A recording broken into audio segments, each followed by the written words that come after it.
Good evening, all, and welcome to another exciting episode of the Geeks with Wives and Capes podcast. We are super excited because, number one, it's Thursday, and we get to talk to all you lovely people about all our great geeky things going on, but we're actually on time tonight, like close enough, noon too. Jeez, when does that ever happen? Well, as always, I'm excited to be here. I'm your host, Darth Sparrow, and I have my lovely ragtag group of intergalactic co-hosts tonight with me. Starting with the lovely lady of our group. She is rocking a wildly awesome wig. If you're just listening, it's purple and teal and all kinds of awesome, lovely colors, just like she is. Miss Piper Steed. Piper, what's going on, girl? Hey, not much, except I'm still trying to figure out what's on my screen. I have shapes happening. Yes, so to those of you who are listening Oh. and aren't unfortunately watching, Piper has gone full on train flying through the station with the what is the thing you're using called? Oh, it's just draw, I think. Yeah, just Just draw. draw. So she's drawn a Viking hat on our poor guest who we haven't even introduced yet. So we'll get to him in a moment because he's like being an awesome sport and rocking this Viking hat on his on his picture. Piper, what exciting has happened in your week this week? What's been going on? Um, Besides trying to be like Leela from Futurama. yeah, I was rocking the third eye there. See, now I've forgotten my entire week. How I'm do having you too much fun. how do you follow? Right? And my week's been a lot of design work and some design work and design work. A tiny bit of sleep's been in there. Oh, and conquering a printer that at work/school that nobody likes. I fixed it with no prior training or help. I fixed it. Slayer of all things printer. Yes, take that. Awesome. Well, good to hear and good to have you as always. And joining us tonight is the mighty, the awesome, the ever-powerful Agasicles. Agasicles, how are you, my friend? I'm good, man. You guys always give me great intros. Hey, I try, man. That's how we get people to come back. What's new with you, man? What's going on in your world? Same old, same old. A lot of work, a lot of podcasting. Trying to do a little writing for Geeks with Wives. That's pretty much it. Excellent, man. Excellent. Well, good to have you. I'm sure we'll get into some awesome conversations as we always do when we got you on, so we're looking forward to that. Cool. And without further ado, let's introduce our awesome guest. Our guest this evening is here to talk about this awesome project that he has on Kickstarter, Death Saves, Fallen Heroes of the Kitchen Sink, and he is now rocking a fearsome mustache. Ladies and gentlemen, welcome to the show, Mr. Josh Trujillo. Josh, how are you, sir? Thank you for having me. I already had facial hair, but I'll take extra. I'm patchy here, Yeah, That's okay. that's the area. I tried to help you, but it was too big. Now you're rocking the Snidely Whiplash, mustache. Like, Yeah, It's been serving my needs. yes. Are you gonna tie some damsel to some train tracks later on? And It's entirely possible. With this mustache, all bets are off. Oh, there's like a cloud. This is just gonna evolve immediately. I'm so sorry. we're excited that you haven't lost it with Piper's drawing tonight. Oh no. That means we're gonna have a good time. Well, Josh, welcome. We're excited to have you. Before we get into the exciting stuff, what's been going on with your week?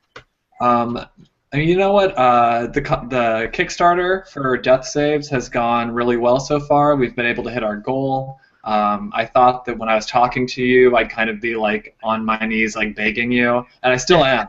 But it's a little bit out of greed now. Yeah. To see how far I can take it.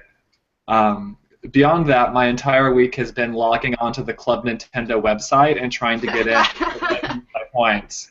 Yeah, right. Club Nintendo is shutting down, right? Yes, Club Nintendo, the Pepsi points of Nintendo, is going under. Yes. And Yes. they announced, like, oh, you have 6 months to redeem your points. But of course, if they give you the option of redeeming your points, you're going to do it now. Yeah. Sure. So I've been checking the page every second of every day for the past 4 days. I haven't not been able to get in once. Oh, geez, all I want to do is use my points to get Star Fox 64. It's not a very lofty ambition. It's like the most simple. I just can't do it. You know what, Josh? If it doesn't happen, since your other Kickstarter has been so successful, we will start a Get Josh Star Fox 64 Kickstarter, okay? Oh, that's definitely the next Kickstarter, is get Josh a copy of Star Fox 64. We can make it happen, okay? We got Nintendo, we know you're listening. Josh needs Star Fox 64. We got you, all right? You're good. But anyways, man, that's pretty awesome. So let's get into it, man. As always, we always start our guests by asking them, tell us a little bit about your geeky origin story. I mean, you can go back as far as you want. You can go back to, when you were a little guy watching whatever show or cartoon or whatever. Tell us about how Josh got started in the geek world. I mean, I guess as long as there's been anything resembling a geek world, like, I've been a part of it. Because there's, like, my earliest memories are like playing with Thundercats action figures or G.I. Joe or, God, even Rainbow Bright. I would, just anything. Because there used to be a time where there wasn't cartoons on 24/7, and so you'd watch everything. And that's something that I think people now don't really understand. How did we live without Cartoon Network before? Right, before Cartoon Network, before really cable, and even then, like, Nickelodeon didn't have cartoons on it until into the 90s. Like, that was a big deal. So anyways, so forever basically. But big RPG nerd, comic books. I've been running Star Wars the role-playing game on and off for like 16 years. Nice. I love Nintendo stuff. I love Waluigi. That's me, I guess. Comics and video games and role-playing games, theme parks. I have a puppy. He's not that geeky yet. Does he have a geeky name? No. Well, he's named after. He's named Quinn. And it was kind of like a triple, like a hat trick. Because there's a Quinn on Homeland that's like really badass, and then there's Quinn from Lost, and he's really badass. Sure. And then there's Quinn from Glee, and she's like insane. And so it's like all the three Quinns. Right. A triple devastating Quinness. Yeah. It's just gender neutral enough to confuse everyone when I walk, and they're like, "Oh, what's their name?" And I'm like, "Quinn," and they're like, "Is that a boy or a girl name?" You decide. You just keep them guessing. It's a mystery, man. I love it. So tell us how you got into comics. I mean, I've always been doodling and drawing comics. I guess after I got my first job, I had a friend who got an internship at Dark Horse Comics out of Los Angeles, and through her, I was able to get the internship myself when she left. So it's one thing to buy comics every week. It's one thing to work your 9 to 5 and then go to the shop and buy your stack of books. And it's just kind of this abstract thing. You don't know how it gets there. But I was always, since I liked drawing a lot, I was very curious as to how the sausage got made. So through that internship, I learned a lot about comics and movies too. But the way movies get made is disgusting. The way comics get made is a little bit more like altruistic. So just from that, I guess I learned how to do it, and it took so long because I'm not an artist primarily. I write, and so just trying to find collaborators and just trying to find someone who can hit the deadlines and do stuff. Right. That took 6 years just from that. But in the past year or so, I've been doing a lot of small anthology stories. I have a series called Love Machines that I do, that I self-publish, and Death Saves, Fallen Heroes of the Kitchen Table, is a hit on Kickstarter, especially in Norway and Australia. I can't tell you why those particular territories, but Those are the ones that I keep getting messages from, are the Australian and the Norwegian fans. Yes, yes. Well, just not to derail a little bit, but Piper has W2 sexy for this podcast, so. Yeah, I think I'll just leave it like that. It's the $5 haircut. Hey, if it works, it works, right? So Josh, for those who don't know yet, tell us about your project. Tell us about the Kickstarter project, and tell us about the title and kind of the inspiration for it. Sure. So the book is called Death Saves: Fallen Heroes of the Kitchen Table. It's a full-color hardcover. It's a collection of stories by different creators about our favorite RPG characters and how they died. So not like Final Fantasy RPG, but more like a Pathfinder 13th Age RPG. Okay. So, the difference between playing, Halo and playing Dungeons and Dragons is that you spend 2 hours making a character sheet before you even get to play Dungeons and Dragons. You play Mario Brothers or whatever, and like you pick up the game and you play, and then you die, and you're like, oh well, at least I have another Mario. Yeah. Now, Josh, I have to interrupt you right there. Now that honestly is why when I was I think I was 11 or 12, and my buddy tried to get me into Dungeons and Dragons, that's why I just couldn't do it. My attention span was that big, and he was like, "No, you have to make your character first." I'm like, "What do you mean? We can't just do stuff?" No, the joke is that making a character is like doing taxes, but I'm old enough to do taxes now, and I can assure you that it's way harder to make a character than it is to do taxes. There's no contest. You have to figure out your character, what their weight is. Yeah. And so if you're trying to play a character that's not you, a lot of people make characters that are like me, but an elf. Okay. But sometimes you want to do something different. Right, so I'm trying to be like a female dwarf. I don't know how much a female dwarf weighs. I don't know what kind of equipment they carry. I don't know what their skills would be. These are things you have to fully think through before you even get to play. And then when you do get to play, you could get killed in the first hour of play because you made a bad roll or because the GM hates you. And I really found it interesting. One of the descriptions on your Kickstarter about this project is how the relationships in the real life kind of decide the fate of the characters in games like that. Oh, definitely. I assume that you guys have some gaming experience between you.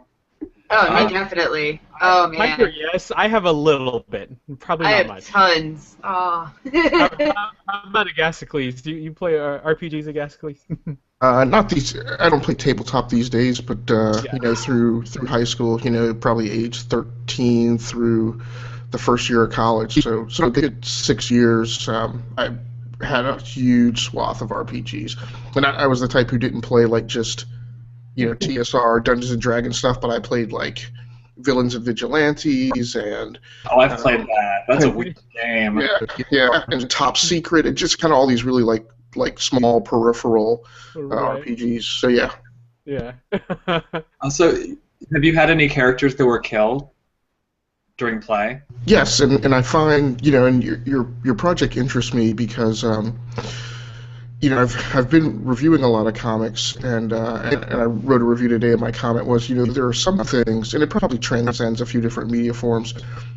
There's certain things that the thing is almost successful based on the setup, right? And this to me is one of those things. When somebody who is a gamer, who's a tabletop gamer, reads this and immediately identifies with that. Yeah, I've been through that. I've had this character that I developed an emotional attachment to, because I portrayed them for so long and they went through so many events, and I kind of have this character history kind of charted in my head, and seeing that rendered as fiction, I hate to say this. I hope this doesn't sound like it might sound, but it's almost one of those things that if that's the premise for your book, the book is successful right off the bat, and what you really have to focus on is not screwing it up. And I know your artistic craft is way more than that, but yeah, absolutely. No, I agree, and that's a good point, is that the concept kind of sells the book in some ways, and not for better or for worse, I guess, the content. And as a gamer, I understand, as a person who buys things, I understand that too. And so a lot of my big stresses have been organizational, and there are a lot of Kickstarters that kind of fall short because they don't have enough money to ship everything, or they overpromise. I hate to be this guy, but like, we don't get to have T-shirts in this Kickstarter campaign, and it breaks my heart because of like the way that we have to ship out. We have to ship so much stuff out, and it's all paper, that having to ship something else out, like something weird like a shirt, would increase our shipping costs. Yeah. And so I can't do that. And so my big problem has been like, I think this is a pretty good idea, and one that surprisingly hasn't been tapped on that much. And I have a lot of really, really talented people working on this book. So how do I not screw it up? How do I not fumble getting it done? And so I wanted to make sure that the book was almost completely done before we even started the Kickstarter. Mm-hmm. And let me tell you, I sleep really well lately. I'm doing really good these days. The book is done. The funding is in. Yeah. All I have to do is just print some envelopes or whatever, and I'm set. That's awesome, man. So Josh, can I ask you, from your experience with the internship, a lot of where Kickstarters wind up going wrong is because you often have people trying to execute something that they've not really executed before, right? So you have, you have developers trying to make a game when they've never had any experience like publishing something, or you have engineers who have done like digital circuit design but haven't really been involved with manufacturing something. So do you feel like your experience in the internship kind of gave you some insights into kind of the logistics and some of the financial aspects of actually shipping and delivering a comic that kind of sets you up well for pulling this off? I mean, definitely. There's like from Dark Horse, I kind of learned like what a comic book script looks like, or how to pitch something. And for me, I thought that pitching was just like, I see you and you're an editor, and I'm going to tell you my idea right now as fast as I can. And like, I can't do that. That doesn't work. And so I had another internship at Archaea Entertainment, and this was before they got bought out by Boom. Not to compare publishers, but they're kind of like the Vertigo of Boom, and they do a lot of more artsy books, a lot of foreign books that they translate, and they're very much a small press operation in terms of their print runs, and they just work with they have local relationships with stores and with printers and with the mailman, and those are things I never would have learned from Dark Horse because they're such a big company that they kind of like, they outsource all that stuff. Right. So that definitely like clued me into it. And at least for the rewards of Death Saves, I've been trying to stick to things that I know I can actually pull off, and I've been able to self-publish comic books, and so a lot of our rewards are kind of in the print sphere, whereas I think that if I was like, a wacky T-shirt salesman, everyone would probably get like funny wristbands or something. I just don't know how to do like, this is definitely like, this is like my master thesis of unpaid comic book university. Sweet. I think we need a whole course on that, man.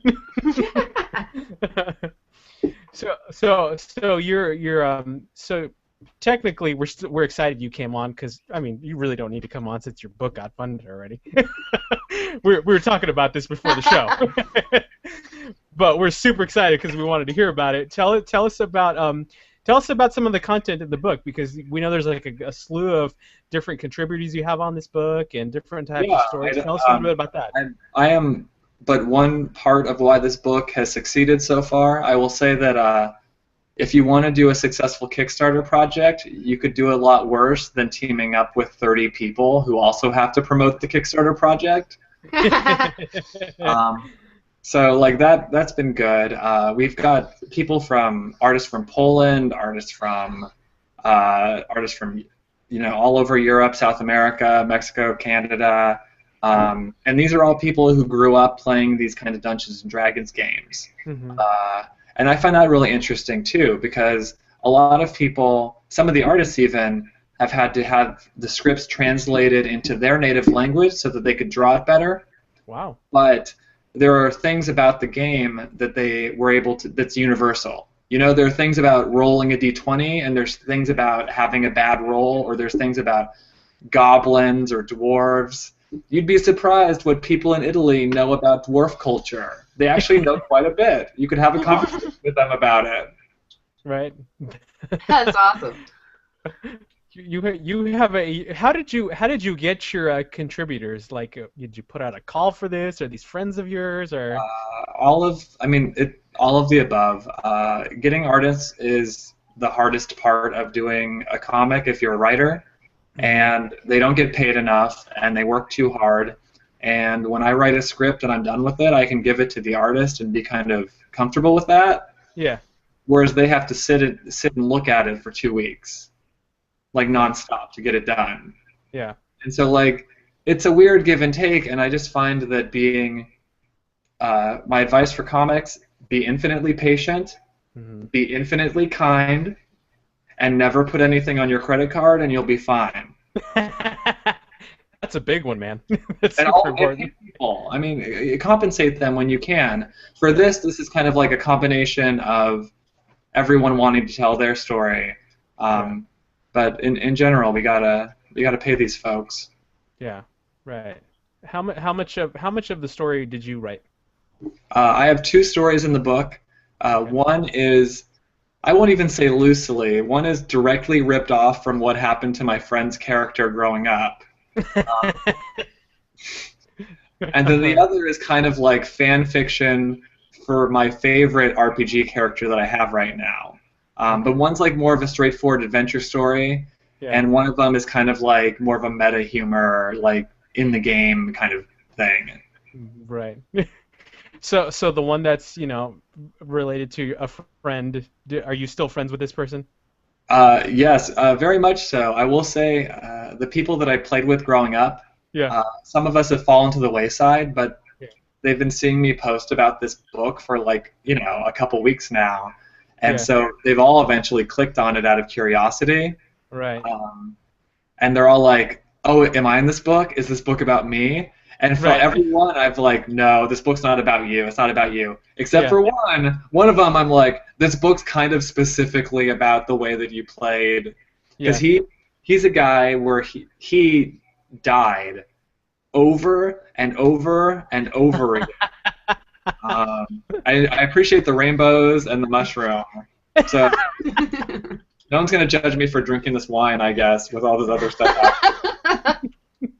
Nope, you can drink all you want, man.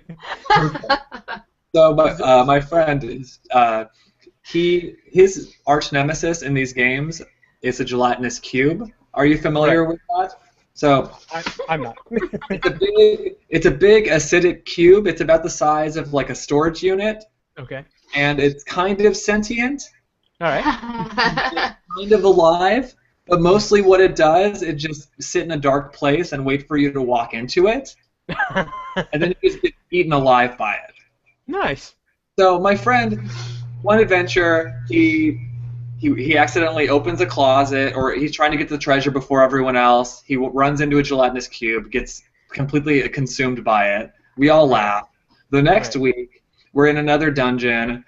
He pulls a lever, and a gelatinous cube falls from overhead onto him. Wow. Another time, the next week, this just became the running joke.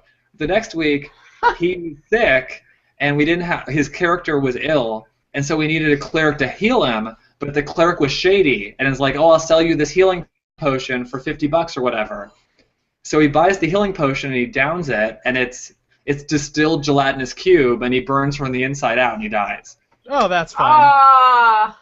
So even now, we've been playing D&D with him for 15 years, and every single adventure has to have a gelatinous cube in it just to remind him. Be careful. You think you're smart, but there's a gelatinous cube waiting around the corner. Right.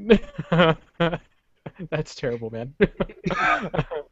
So, we brushed over it a little bit about it, and I know I've mentioned this before. Kickstarter is such a cool thing because a lot of the projects on there offer really cool incentives. Tell us for our listeners kind of some of the incentives you have going on for your project.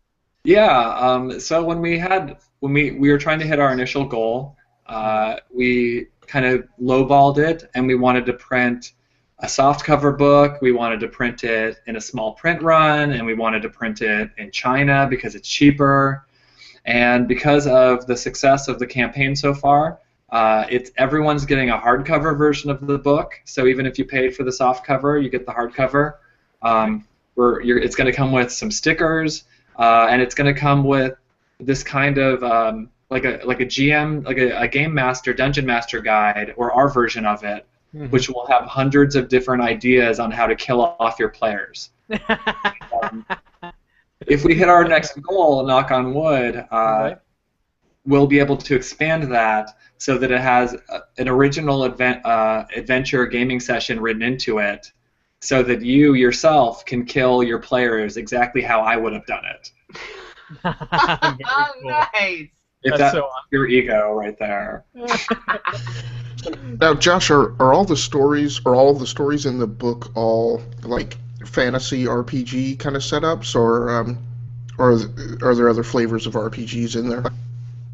I will say that we're definitely kind of like in the Gary Gygax school. We're more, I would say D&D and Pathfinder are the big inspirations, but there are some of the settings are kind of, I've played some Warhammer in my day. I've played some Vampire the Masquerade. I've played Sailor Moon the RPG. I've played a lot of very, very complicated game systems, and dying sucks in all of them. There's been not really me personally. I'm not in a hurry to start working on Volume 2. But everyone involved with Volume 1 so far has been like, what are we going to do for Volume 2? And I'm like, we got to do the weird stuff if we're going to do it. Right, we got to do like the Psionicus, and we got to do like the miniatures, and we got to talk, we just got to do all the miniatures of it. Right. That's really great, man. So tell our listeners where they can find the project. Sure. You can follow me at joshtrujillo.com, TRUJILLO, or Death Saves is on Kickstarter. It's on Facebook, and it's on Tumblr. And Death Saves is 2 words on Facebook. But yeah, that's about it. Or follow me on Twitter at LostHisKeysMan. Just check the show notes, probably. Yeah, for sure. We'll have all the information posted. But by the way, your Twitter is hilarious. I lost my keys. I'm on a roll today. I've had nothing to do but try to log into Club Nintendo. That's cool. What's tell us about your other book, Love Machines, because I kind of did a little research on it, and it's kind of a really cool idea. Yeah. So. Love Machines is an anthology. I write all the stories, but each issue has 2 different stories from 2 different artists. So you get a good mix of styles, but it's about how romance and technology kind of connect, but more with an eye towards the past, I would say. There's a lot of stories right now about kind of cyborg human romance or machine romance, and so I feel like there's something in the air maybe, but I'm trying to look at how we got to this point. Yeah. So some of the stories are about, there's one about how a bicycle affects a young woman in the 1890s, and it becomes this like vehicle, for lack of a better term, for social progression, and there's another story about a guy in an iron lung, and there's a story about just a guy and his obsession with a pinball machine. There's a story about a girl falling in love with one of the animatronics at a theme park she's working at. Right. So it kind of explores not just like Terminator-style machines, but how all technology and how all these devices kind of have touched our lives in very personal ways. Like I check my phone, especially now at the Kickstarter. Let me tell you, if you thought you checked your phone a lot before, try starting a Kickstarter. So I check my phone probably every 1 to 1.5 seconds at this point, and yeah, I mean, I'm dating my phone, and kind of now lately my game is like trying to like hide the phone from myself or like or leave. Oh, I took the dog for a walk and I forgot to bring my phone. Oops. Oh my gosh! And then I you come run home straight and into then the I'm house like, to check it, right? right, and then I come home and I'm like, I'm so sorry, baby. I love you. It's It was okay. all you. What was that movie with Joaquin Phoenix where he has the relationship with the like Siri Oh, kind of her, thing? yeah. Yeah, And then her goes kind into of like like that. totally. Her goes in a weird place at the end, but I'm Yeah. totally on board for her. Yeah. It takes place in L.A. in a futuristic L.A. where we have public transit. Right. That's wild. It's gonna happen one day, man. Maybe. Yes. Very cool, man. So if you could, let's say, write any character, any well-known character, we'll say, who would it be? So you said Uh, well known, so you kill me a little bit. okay, let's say non-well-known My then. dream, my dream is. Do you know who Prez is? The teen president from DC Comics. Okay, I've heard of it once. Yeah. Okay, so anyways, in like the 70s, Yeah. I think it was like during Vietnam, but DC Comics got this idea to do a comic about the president if he was a teenager. Uh-huh. And so basically, it's exactly what it sounds like. It's like The West Wing, but it's like a 16-year-old with long hair running the show, and Supergirl is the head of his Secret Service. Nice. So that's what I want to do. But beyond that, anything. I mean, X-Men. I'm a 90s kid, so Yeah. obviously I want to write X-Men all the time, no matter what. Yes, and for people who are listening, Josh has this epic X-Men print behind his head. What is that of, man?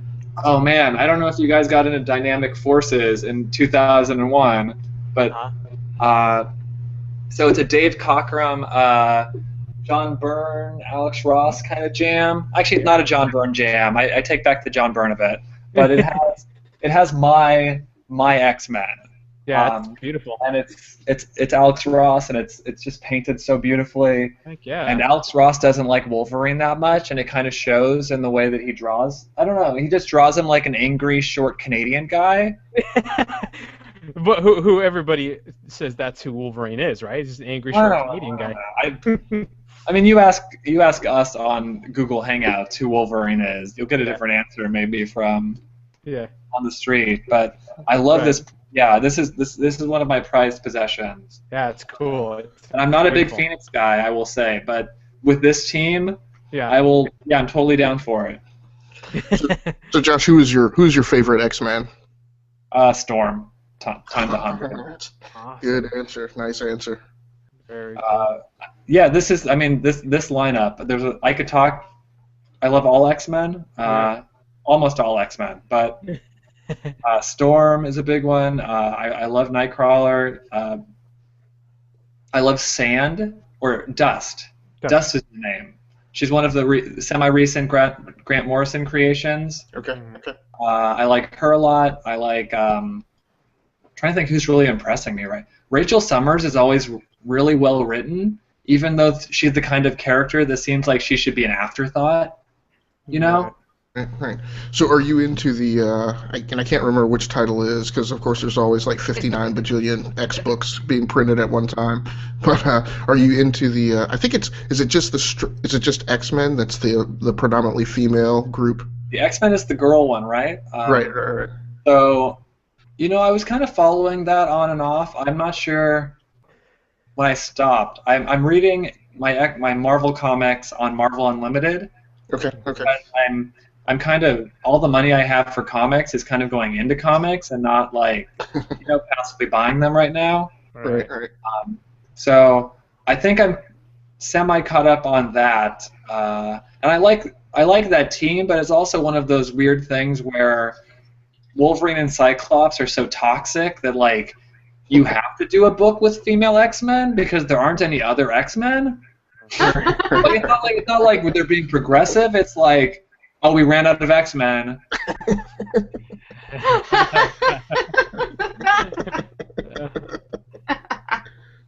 So Josh, being a big X fan, what's your overall take on kind of where they've gone with the X-Men in the movie universe? I mean, I was there opening day for X-Men. I was there opening day for X2. I was there opening day for every X-Men movie except for Wolverine Origins. I've been there Yeah. the day it comes out, so it almost doesn't matter what I think. But beyond that, I love the X-Men. Yeah, thank you for putting that there. You can't see this. There's a thing over my head that says I love the X-Men. I'm a little nervous about this Apocalypse movie because the X-Men movies that have been good kind of touch on this weird, like, political, social, like they kind of touch on these themes that are very relevant to the X-Men. Right. But Apocalypse isn't about being a minority. Apocalypse isn't about being persecuted. Apocalypse is just kind of about, like, I'm a supervillain. Yeah. I want to kill everything and everybody.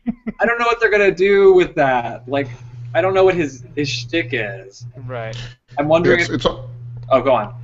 It's almost like by invoking Apocalypse, it's kind of like taking a superhero franchise that should be kind of socially progressive, and just making it like every other superhero movie. Right, it's like a timeout too, because it puts all the pieces back on the board, because we're gonna get your Jean Grey and your Cyclops and your Storm, but they're gonna be like the new, like, Disney Channel versions of those characters. You say that, I just see, like, Zac Efron playing somebody. Honestly, he would have been a pretty good. He's still not too old to be Cyclops. He would be a pretty good Cyclops. Yeah. I mean, I hate him, but that's why he'd be a good Cyclops. Right. You hate Zac Efron, or do you hate Cyclops? I hate Zac Efron, but I feel like Cyclops is kind of the guy that, like, gives a really bad impression, and, like, you have to get to know him. Like, you have to get to really know him to understand why he's, like, he is the way he is.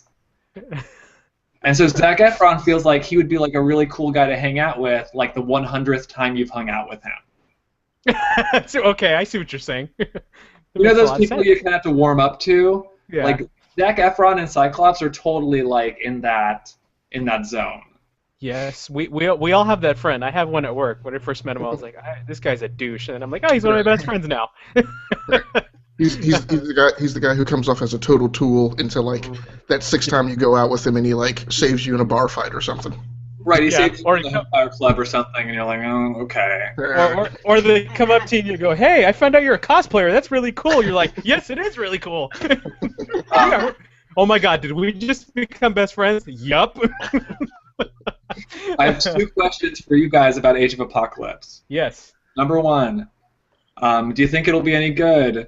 Number 2, do you think the script has been written yet? I'm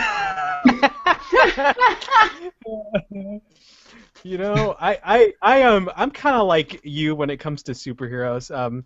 I'll pretty much go see anything right away just to see what it's about. I don't know as much, details and about the lore and the universe of, X-Men as I do some other stuff. So I don't really have, like, a uber huge opinion on it yet, but like with all the other X-Men movies, I'm interested to see what they're going to do next. So I will say it could be good. And as far as script goes, I have no idea.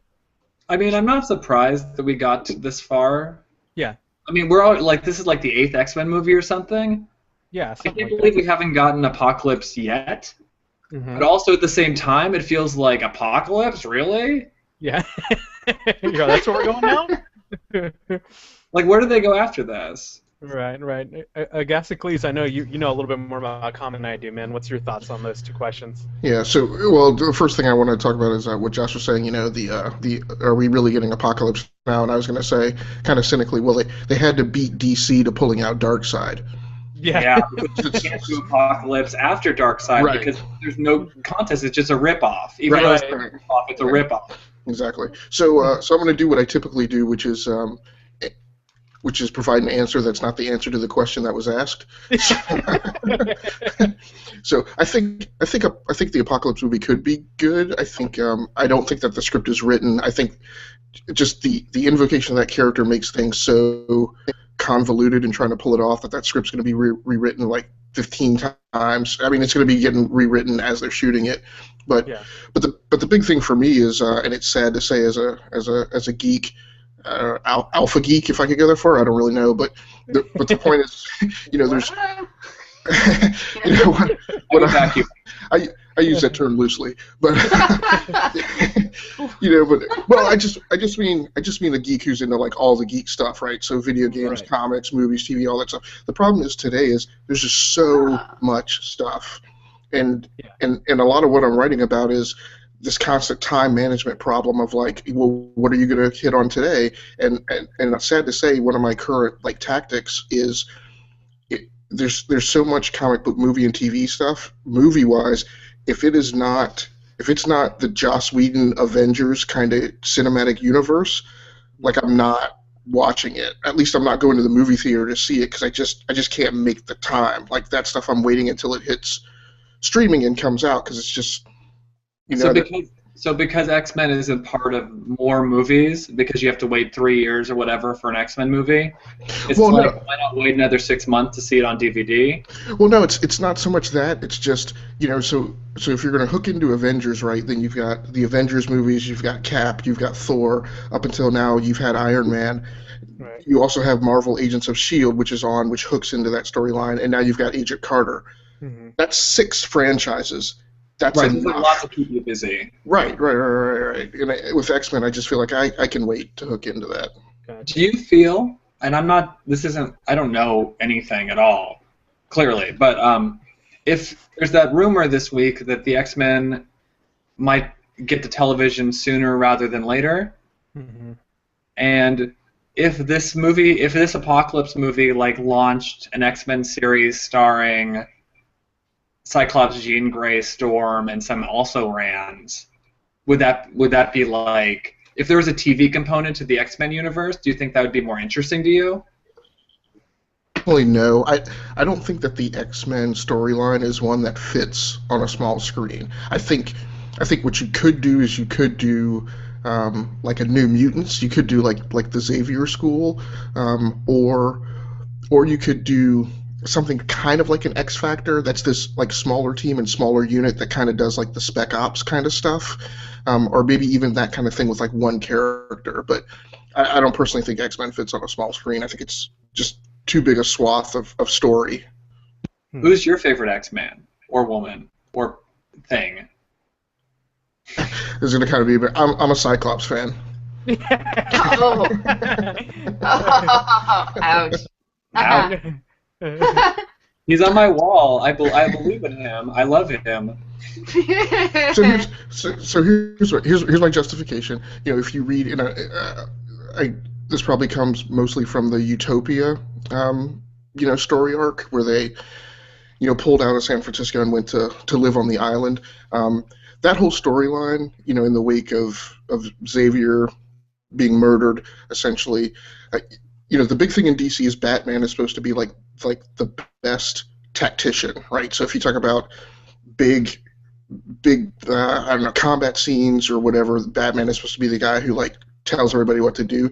Like when I read that Utopia thing, like the grand strategy of like getting the mutants to the island, obfuscating a lot of things that were going on, and coordinating teams of X-Men who were on different coasts kind of made me feel like Cyclops was like Marvel's like best strategist.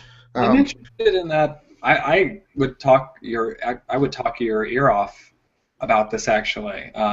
I was playing a Marvel versus DC trading card game for a while, and I was playing it. I was doing okay. I was winning some tournaments and stuff, but they had come out with what's known as a legend deck, where these cards were kind of intertwined with specific characters, whereas before the decks were kind of generalized to benefit all X-Men. These were cards that were specifically about Captain America. These were cards that were about Wolverine, and then we got a Cyclops deck. And the Cyclops deck was very controversial because it like instant KO'd characters, whereas the Captain America deck kind of like boosted your teammates And everyone was like, well, why doesn't Cyclops do that? And I was like, have you ever seen Cyclops? He doesn't do that. Like, it really, like, he's Cyclops. He's into his own thing. And I don't know if you've read like that Utopia story arc, but I have a yes. We could talk. I like the idea of Utopia, but then when they get there, it just seems like they're like a bunch of like refugees. I do get that. Interesting. We now normally we have our Week in Geek segments, but I'm gonna skip over it if we don't make it to it. I hope that's okay. I'm sorry. No, because it's rare. It's rare when our guest comes on and wants to talk about a news item. Josh, what was this news item you were telling me about before the show started about Superman? Oh. So this is a news item that it's basically based off of me reading the headlines of Geek articles all week. Yeah. So the story started on Monday.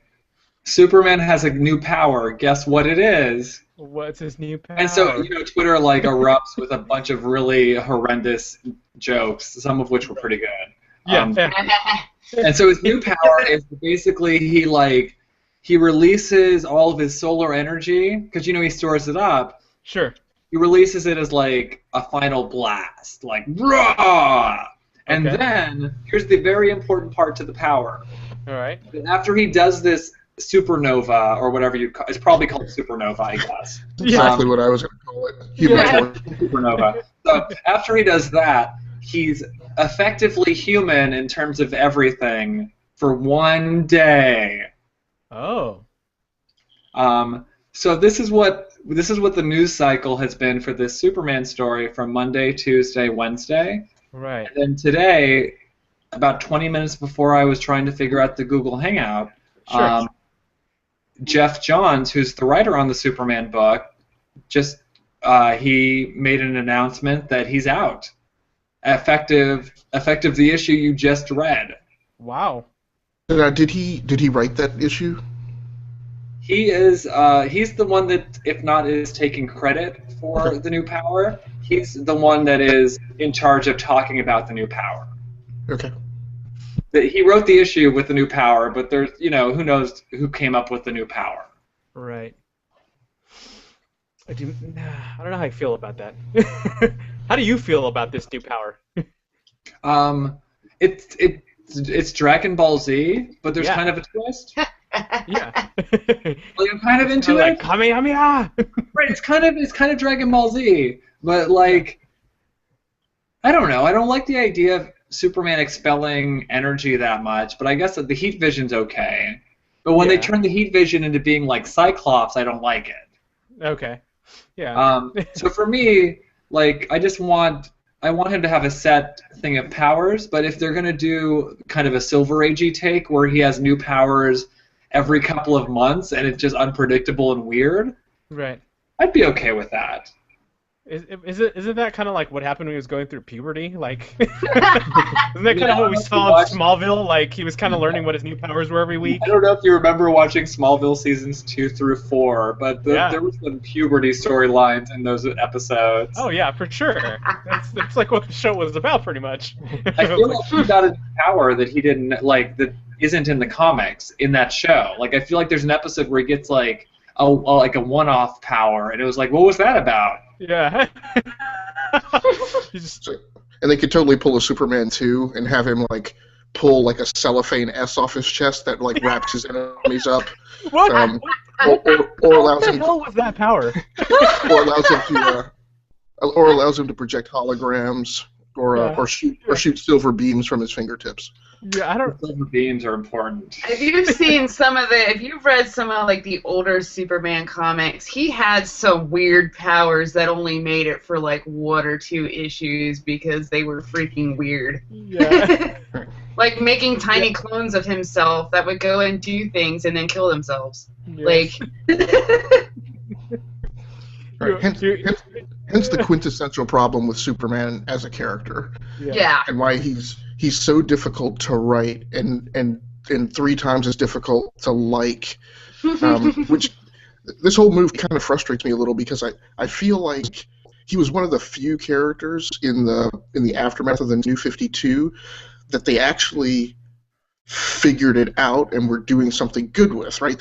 They dumbed him down, I think, which was a good move. Yeah. They made him much less experienced, and they made him this really powerful younger version of Superman who knew, who knew what an outcome needed to be, and wasn't really smart enough or experienced enough to follow the right path to get there, and that was charming and genuine. So yeah. There's Did you ever read Superman Secret Origin? I think it's by Mark Waid, and the artist deserves all the credit, but I can't remember his name, of course. But it's one of these like Elseworlds tales where there is a person named Clark Kent, and Superman is a fictional character within the world, but he has all the power. This Clark Kent is also Superman. Oh wow! Like, he doesn't have any of the backstory. He's not from Krypton. He just woke up one day. His name is Clark Kent, and he has all of Superman's powers. And so it's him trying to deal with that while Superman exists in a fictional capacity. But there's a moment in it where, in the future, where he has two daughters, and they all wear really ugly Superman outfits. And they're trying to stop a train from crashing, and he's like, you can't just stop the train from crashing. You have to stop the people in the car from losing the inertia so they won't snap their necks because of the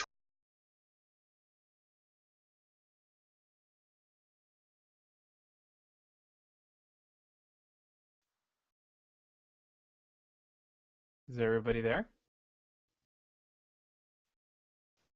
I think we had a technical issue. Oh, did I get everybody back? We had a server issue all of a sudden. I'm back in. Piper's back in. Piper? Do we That have was Josh? weird. That was Yeah, weird. That's odd. Hello, I apologize. I don't think that was my fault, but it could have been on my end. Nope, we're good. We're back. Sorry for the technical issue, everyone listening. Superman. When did you lose me? Superman. Superman stopping the train. Inertia, snapping people's necks. Yeah, that's what I was saying. Actual real world science being used in a comic book. That's some progressive stuff right there. Right, I'm totally into that. And so I love Superman, and how could I not love Superman? Yeah. But this new power, it's just a weird thing that no one knew about on Friday, and now it's canon. Weird. I don't know. I don't know. Anytime you make Superman human, that just kind of bugs me. What do you want from Superman? Just want him to be Superman. I want him to save people, and I want you to want to cheer for him and want him to succeed. Which didn't happen for me in Man of Steel, so. Yeah. I want the exact opposite of Man of Steel for Superman is what I want, Josh. There we go. I don't know what you thought about the film, but I don't know. I just couldn't get behind it, and I've loved Superman. I did not believe in that movie. No, yeah, I didn't. And it kind of sucks that it seems like it's going to be basically like the Book of Genesis for the DC universe on film. Yeah. Yeah. Yeah. It's just not. I don't know. Weird stuff they're doing with Superman. But anyways, let's move on real quick to some other breaking news that we heard recently. Josh, who is a Star Wars fan as well, right, Josh? Yes. You've been following all the stuff about the Star Wars, the new movies, and the spin-offs and things? I've been following it here and there. It feels like the spin-offs aren't as fully formed as people wanted them to be. Right. Because I feel like I've known about a spin-off Star Wars movie for maybe a year. Right. And only now are we getting to casting news. Yeah, the big casting news this week was Felicity Jones is reported to have gotten one of the female leads in one of the Star Wars spin-off films, and of course the rumors have been running rampant as to who she could be, and of course, the plot of this particular spin-off, and the kind of main rumor that's circulating is that the film is going to center around a group of bounty hunters that are stealing the plans for the original Death Star. So that leaves us to possibly speculate that she's either Princess Leia, or the other rumor that's circulating is that she could be Sabine from Star Wars Rebels. Thoughts on that? I'll open this to the floor first because I'll have a lot of thoughts. Yes, Piper. I know you kind of dig some Star Wars. What are you thinking about this? I'm thinking that I honestly don't care who she plays. I just think it's neat that the movie is gonna exist. Yeah. With especially with Star Wars and like comic book movies, Right. you can't really peg who somebody's gonna play by the way they look and stuff like that anymore. Not when you can freaking Nebula blew me away because what was the rumors for Nebula? Well, wasn't she rumored to be like a bunch of different characters before it became Nebula? I think so. Yeah. See, that they'll also throw rumors out there to throw everybody off too. But that's my main thing. You're right. You would have never known it's Karen Gillan if somebody didn't tell you that's who it was. You would have been like, "Who is?" Yeah, I would have never That's what I'm saying. Like, you can look at an actress and you can speculate all day, or actor. Right. You can speculate all day and then watch that movie looking for that person. Like, okay, so. Mm-hmm. I don't remember seeing so and so in that movie at all. Oh, right. So until they come out right out and say, I will hurt my brain trying to think of all the possibilities that any said female could play. Sure, I hear you. Agasicles, I know you're very specific with things you delve into and follow. Any thoughts on the whole Star Wars news? Nope.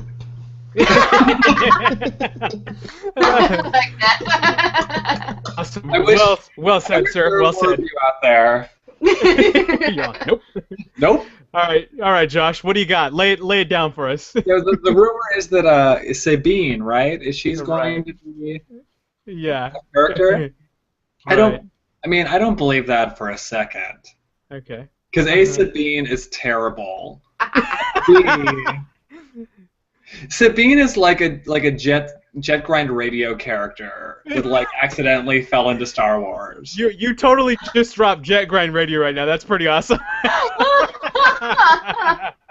But she is right. She has the gradient hair.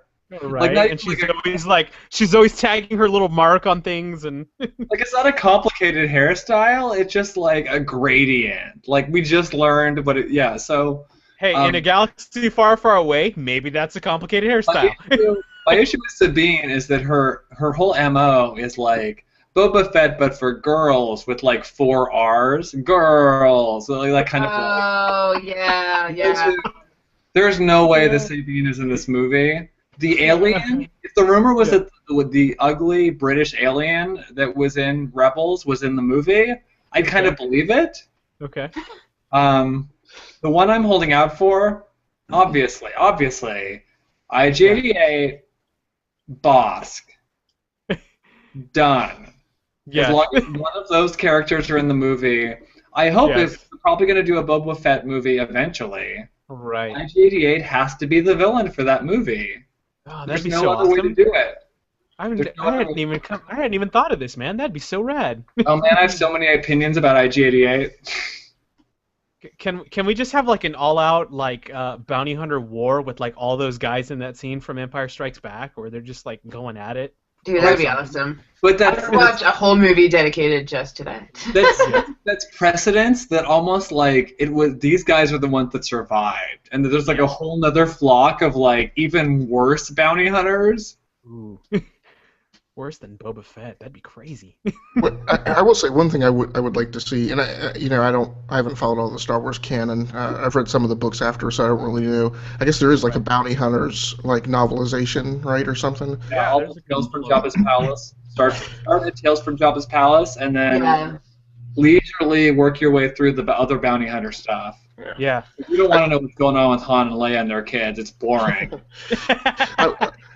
I would say a cool thing to see on the big screen for bounty hunters is pick a place where chapters 4, 5, or 6 are going on, and kind of do it like a Firefly, where like the cool thing about the bounty hunters is how all of this like Imperial stuff and rebellion stuff kind of goes on around them and behind them. And But they're as kind of like in between it. right, and as they transition, and it's going on, and then it ends, and it's this post-imperial time. That the key thing about the bounty hunters is that they all stay the same.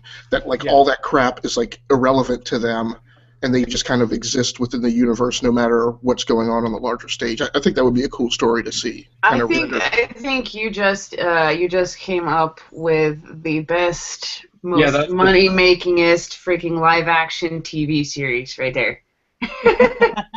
Do you guys? There's that Star Wars series that George Lucas wrote episodes for. He wrote telescripts for that he claimed was going to go to 100 episodes, but then it got cut short because of the Disney deal. Right. And so somewhere involved, there's at least no less than 5, no more than 20 scripts written by George Lucas for Star Wars that are going to pop up someday for television. That would be that'd be probably pretty cool. That would be cool. You don't know. I don't know. I love Uncle George. I'm excited. Yeah, he gave us Star Wars, so we got to show some love to the man. People have been really mean to him with the JJ. Yeah. I don't know why they're taking JJ Abrams' side over George Lucas's, but okay. I can tell you one reason why people might do that. Jar Jar Binks. Yeah. We're not going to go any further. Keep going. Yeah. All the Sorry, Josh. Yeah. and last little tidbit of news. I just read this right before we started the show that apparently J.J. Abrams has petitioned Disney to move up the release date of Star Wars Episode 7. What? Yes, he has officially petitioned Disney to release Episode 7 in the summer to go up against Avengers and Jurassic World. And apparently they're taking his request seriously because there's apparently some thought going into it. No. That's I the can only story. afford to go to one movie per summer. Good luck. Yeah. So I don't know. happen. I don't know if I'm sure it could happen if they really wanted it to. There's no way this movie's done. Hey. No, that's what I was gonna say. But the movies can't possibly be done. Well, it sounds like man. What scares me is that is if he's pulling a Wachowski brothers, right? If he's screwing over his digital editing department and time crunching them into an impossible timeline because he's done primary shooting. Yeah. Which I think would be a horrible thing to do, especially with. I mean, I don't know if you guys agree with me or not, but I think this movie is a huge movie that's really going to decide how we as fans, the media, the industry looks at all the other Star Wars movies that are supposed to be coming after this. So for them to even consider rushing it is stupid. It's really stupid. That would be a very, very bad call. I mean, look how this. I'm sorry. Go ahead, Josh. Even the spin-off movies have been, I think all Star Wars fans are really excited to have more Star Wars. And you know what the best version of Star Wars is? Always a movie. There's no, there's no way. Clone Wars is a masterpiece. Rebels might get there. Might. I mean, not with Sabine, but they'll get there. Not with Jet Set Radio over there. So I mean, it's a struggle. I don't know. I feel like this movie has the problem of expectations. Yeah. And also, they have a difficult December release date. They're going to be competing against movies that are academically good. Mm-hmm. They're going to be competing against movies that have awards potential and could get nominated for Best Picture and could be this or that. And which means they're going to do great because generally award-winning means boring. If he comes out with another Star Trek Into Darkness, that's bad for Star Wars, period. Yeah, right. Yep, I agree wholeheartedly. Well, and I enjoyed that movie as I watched it. But then you have to leave the theater, and you're like, oh God, what did I just do? I need to call my wife or whatever. Is that you have a whole like I feel dirty shower moment Oh, afterwards? totally. Into Darkness is like disgusting. But I had so much fun from beginning to end. But it has nothing to do with Star Trek. It has nothing to do with Star Trek. Yeah. Well, awesome, man. Well, we're about that time, so we're gonna go around and do our final thought, and this is where Josh, you can take a minute to plug whatever you'd like to plug, say whatever you wanted to say, talk about what you ate for breakfast, whatever you want.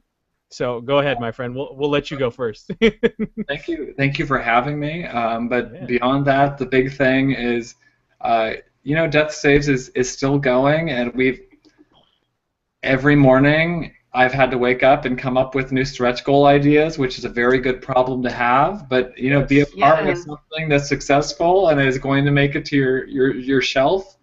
And see me at Emerald City, at Seattle, and WonderCon in Anaheim, and keep it up. Awesome. Well, it was awesome having you, Josh. We'll hope we get to have you again once the book hits. We'll definitely have to have you come back and talk about all the exciting. I'll come back for no reason. Awesome. We love to hear that. Mr. Agasicles, what do you have for your final thought tonight? Well, first of all, it was really awesome talking to Josh. So it's really cool to talk to an active creator and kind of hear, and I don't mean this to denigrate you at all, but kind of hear that they're just like us, right? That No, please denigrate to your heart. that the creators are fans and that there are so many similarities. I think a lot of times, with all the nerd rage that's going around right now, that we always kind of hold creators to blame and behave as if they're not guys just like us, guys and girls just like us who love the same things that we love. So I'm not tied into a corporate, I'm not part of a cosmology of corporate interests, I guess. And knock on wood, that could happen someday. But the real issue is that everyone who's working in comics is looking over their shoulder and over their head and trying to figure out what's going on. And a lot of us just want to make comics, and this is something that doesn't benefit anyone in particular but the fans. Yep. And so every time we do a Kickstarter goal, we have to come up with something that the fans can enjoy. Awesome. Cool, man. Piper, my little drawing crazy bug. What do you got? What do you got for your final thought tonight? Oh, actually, my final thought is I'm actually really, really surprised that nobody, not even in the outline for this podcast, mentioned the Daredevil trailer. But yeah, I had it on my notes actually. Wait, do you mean the trailer or the teaser to the trailer? Well, the teaser to the trailer. That's true. Yes. Ain't nobody got time for full trailers anymore. Come on. Nope. We're busy people. We need a piece of a trailer. Yes. Don't want to give away too much about it because then we might be able to make a decision on whether or not it looks like it sucks or not. So that's my opinion on teaser trailers to begin with. But no, it actually looks exciting because in that short little bit, I'm already not nearly as bored as the entire Daredevil movie. So we're doing good. Exactly. That's what I was thinking. I was like, man, this looks good. Yeah, so I'm pretty excited. Other than that, for plugging stuff, I don't know, final thought. Don't forget to follow Outside the Boxcast at Outside Boxcast on Twitter, and you can follow me on Twitter if you like lots of profanities. Even more so if you like lots of profanities from pretty ladies with awesome hair. Right? Watch me take down all of the trolls that I challenge when on these podcasts because it is fun. You really get a lot of trolls. She does. She does. Awesome, Piper. Thank you, my friend. And as always, check out our website, geekswithwives.com. There is a slew of all kinds of amazing things going up there constantly. Reviews on comics, stuff on cosplay, stuff on building stuff, all kinds of awesomeness. Make sure you're also checking out our other podcasts, the original Geeks with Wives, where the guys talk about video games and tech, and of course our new one, Geeks on Screen, where Everett, Steven, and the guys talk all your excitingness about movies and television. Just keep listening, keep watching the site, and as always, you can check the Geeks with Wives crew out on Twitter at GWWCapesCrew. Thank you for everybody for listening tonight, and as always, you can find me at Darth Sparrow, and for the whole crew, Josh, thanks again, and as always, as usual, I will catch you on where? On where, kids? On the geek side.